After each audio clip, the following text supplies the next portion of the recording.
Hi, it's Mark Bossert, producer of the Pawlik Automotive podcast and broadcast. How are you doing this morning, Bernie? Doing very well. Bernie, we're talking about a 2010 Grand Caravan that had a rear AC evaporator issue this morning. What was going on with this vehicle? The vehicle's air conditioning system had stopped working, and it actually had we serviced the vehicle a couple of times. We'd recharged it and done a diagnostic previously. Never found actually the cause of the leak, and it seemed to hold pressure fairly well. So we recharged it, and after several months, it stopped working again. At this point, we put some UV dye in the system. We were able to find a leak, and it was coming from the rear evaporator. Where's the rear evaporator located? Well, it is in the rear. But why don't we just get into some pictures and we can have a closer look at it. 2010 Dodge Caravan, classic Caravan in the more boxy format that it now looks like. As far as the evaporator, this is the location of the rear evaporator. Now, this is taken through the back with the tailgate up, and this is the tailgate seal. This is the right-hand side. So if you've ever looked at those big plastic covers that sit on the side and wondered what's underneath that cover, this is what you'll find if you pull the right-hand side cover off. You can see the back area here where the seats are stowed away. So what's in this piece here is this is a fan. It's got these pipes here are heater pipes. So there's a heater core in the rear, which is located here. So this is hot water that comes from the engine's cooling system that goes in the back here. And then inside this box, the evaporator core sits. It's hidden away inside here. So again, the question is how do we find it? UV dye is a good method, and we'll talk some more about how we find some of these things in a minute. But this is where it's located. This box, this whole unit has to be dismantled and removed to get the evaporator out. So that sounds like a pretty difficult leak to find. Are some AC leaks like this? Are they generally pretty hard to find? They are. The AC leaks can be extremely difficult to find and kind of frustrating. You know, when we get a car in the shop and someone's got a problem, we want to find it as fast as we can and fix it. And air conditioning is one of those really tricky things where it can often take quite a few tries to fix it. I mean, if you just want to say, hey, I want to fix it, and we can't find a leak. I mean, we could take everything apart, but for thousands of dollars, most people don't want to spend that, and we don't really want to do that anyways because it's really a waste of your money. So sometimes it takes a little time to find out where the leak's coming from. But I'll just show you what we found when we looked at this evaporator core. UV dye is one of the items that we use to find the leak. So this piece here, this is the expansion valve. It's bolted on the bottom of the evaporator core, and it actually pokes out from the bottom of the rear AC heater box. And so around here, we could see a sort of festering of greenish color. Sorry, I'm gonna get the picture back again. Sort of a greenish color all around here, and that is the UV dye that's been seeping out around this unit here. So right away we knew, okay, that's a definite problem because it shouldn't be here. This part's exposed to the environment, and it can be kind of gets kind of treated harshly.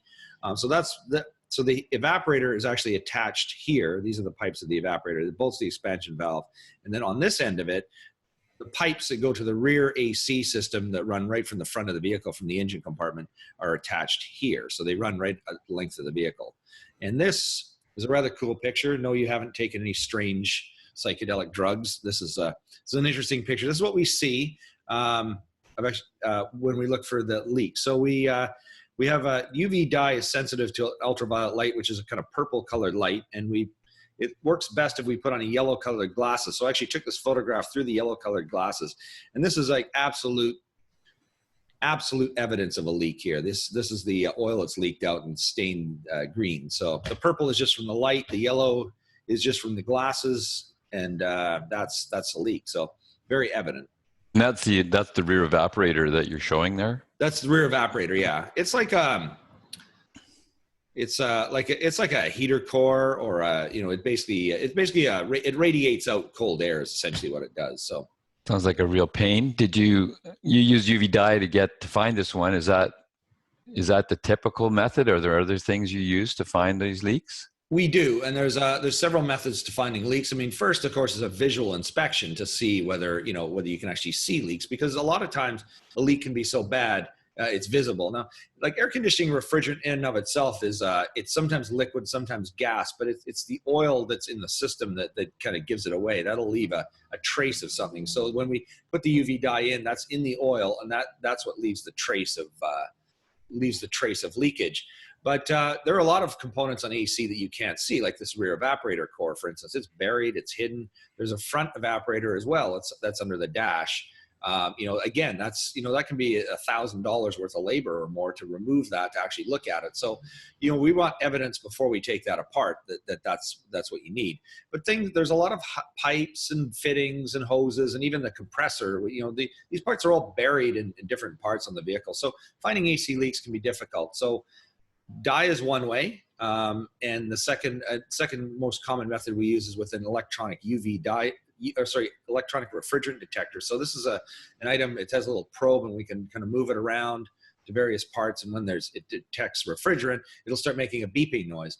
The only thing about this piece that's annoying is that they often give a lot of false alarms. So when you find a leak for certain, it works, but sometimes it'll give like little false alarms. So if it's a tiny little minute leak, we can never be 100% sure. So the dye is usually the best method, but between all these things, we usually find a way. And sometimes it just takes time and patience, maybe sometimes 1 or 2 refills of the system, in order for things to kind of push their way through and find the leak.